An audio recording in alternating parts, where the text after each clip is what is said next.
Welcome to the best gambling show on the internet. This is the Week 8 teasers. Make sure you hit the like button, subscribe. I'll be live tomorrow, Friday, 4 p.m. Eastern. If you have questions or if you want to come in live, let me know. I'll be live Friday, 4 p.m. Eastern.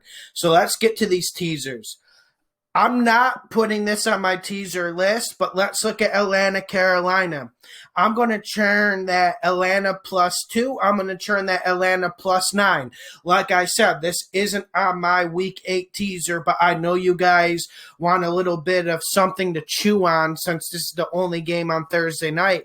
And listen, my head is saying Carolina, but my heart is saying Atlanta wins this game, and I think it's going to be a close game. So I feel like you would be very, very comfortable with this 9 points.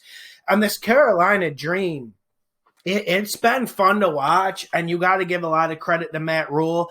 Teddy's not playing too bad. You have to give credit to this offense. McCaffrey's still out, so I think that helps the Atlanta Falcons. But also, Atlanta, they're going to play better without Dan Quinn. I don't care about the X's and O's. I don't care about Matt Ryan. I don't care that their secondary can't cover anyone. They have gotten a little bit of an emotional dopamine hit ever since Dan Quinn got out of there. I think Atlanta +9 is golden. Now, let's get to my teaser. These are the games I have on my teaser. So we're going to start with Cleveland against the Las Vegas Raiders. We're going to take that +2.5. We're going to make that a +9.5. And I love the Raiders to win and cover this game. But I think at the very worst, this is a one-possession game, 6-7 point loss if everything goes bad for the Raiders. And I think the Raiders getting that offensive line back, that offensive line will be healthy. They will be ready to run the ball. I think that's going to make a huge difference. And then when I look at this quarterback matchup, I look at Carr versus Baker.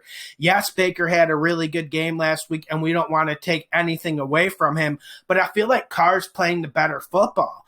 And I feel like Carr, he's going to get the better play calling. There's going to be more play action. There's going to be easier passes. So I think when you look at this game, you got to ask yourself, which quarterback is going to limit the turnovers? I expect Carr to limit them, and I expect Baker to have somewhat of a tough game because this Las Vegas Raiders defense, they're underrated. People are stuck in 2, 3, 4, 5 years ago. And yes, we know this Raiders defense has been trashed for a long time. We don't need a news flash. I don't need to go relive 2 or 3 years ago, but we need to live in the now. We need to watch the tape that's been presented to us this year, and this defense is much more competitive. We saw what Brady did last week, but don't let that behest you and take the Browns in this game. I like Las Vegas +9. Next game, I got the San Francisco 49ers against Seattle. I'm going to take that San Fran +3. I'm going to make that San Fran +10. And we've been riding the San Fran wave the last 2 weeks. We've hit money picks. Everyone said we were crazy for getting in on San Fran, but we've been getting this money because we know San Fran is a solid team that can run the ball. And Seattle's defense is extremely, extremely vulnerable. And if you look at Seattle this year, they can't blow anyone out. Every single game is close. On this 49ers team, they finally got their confidence back. They finally got their mojo back. On the Seattle defense, we need to look at it, man. This Seattle defense is the weak point of this team. There's no ifs, ands, or buts about it. Pete Carroll has a good scheme, so it never looks too ugly, but this Seattle defense has its problems, and I think San Fran will be able to control the time of possession. I think they'll keep it close. And listen, I wouldn't be surprised if San Fran marched into Seattle and they won this game. I would not be surprised one bit. So San Fran +10. I like that. Next game we're going to go to the Chargers at the Broncos. I'm going to make that Denver +3. I'm going to turn that Denver into +10. I like what the Broncos are doing when they play at Mile High. Yes, Drew Lock isn't the best quarterback in the world, and that franchise quarterback stuff was rubbish, but he can play. And the reason why I like him is because he's mobile and he's not afraid to shoot the ball down the field, and that's what Denver needs to do because this Chargers front seven is vicious.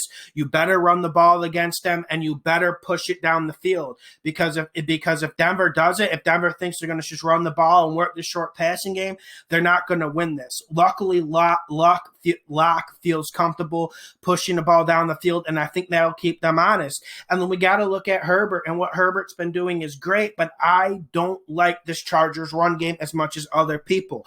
I think Denver will exploit it. I think Denver will stop it, and then the Chargers offense will turn one-dimensional. And that's where I like Fangio and I like Chubb to make some plays, and that's why I think this is going to be an extremely close game. Denver plus 10 is money. The next game I'm looking at, we're going to go New England against the Bills. We're going to take that New England plus 3. We're going to make it plus 3.5. We're going to make that New England plus 10.5. And yes, people are going to say, Lawson, well, you've made tons of money betting against New England these past 2 weeks. Yes. And what does that really change? We have to adjust week to week, matchup by matchup. And I want you guys, if you're questioning me on this pick, I want you guys to go watch that game film of Buffalo and the New York Jets. Unfortunately, I had to sit through all 60 minutes of it, and it was ugly.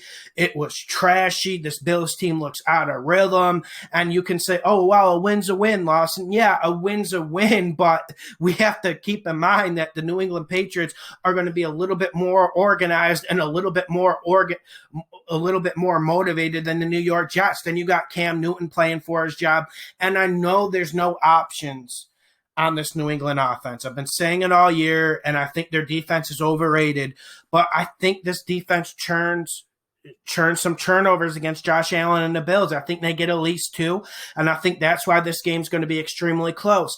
And plus, I think Cam Newton, we're going to see something different out of the Patriots. He's going to be running it a lot. We have to remember, this is an Alamo situation. This is backs against the wall. This is season against the wall situation for New England. That's why I love New England plus 10.5. I think we'll cover that easy.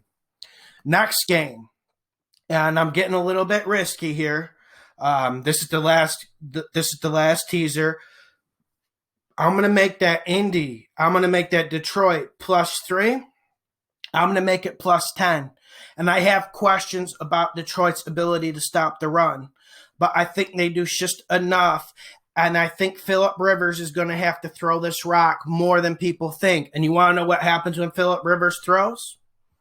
Interceptions for the other team or quick 3-and-outs. And this Detroit offense, yes, they have a tough matchup against this Indianapolis defense.